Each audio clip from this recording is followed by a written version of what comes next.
البلاغات كانت كتير. سكان العمارة بيقولوا إن شقة الدور الرابع كل يوم بتولع من غير سبب.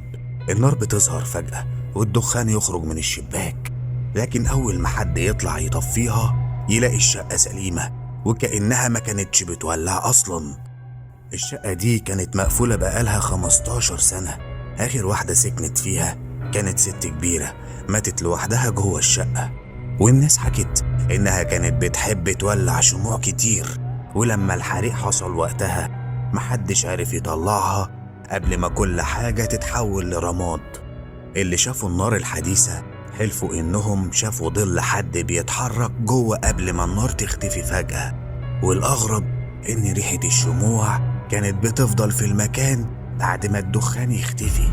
السؤال: لو كنت ساكن في عمارة وشفت شقة بتولع لوحدها وتطفي لوحدها، هتبلغ الشرطة ولا هتفضل تبعد عنها للأبد؟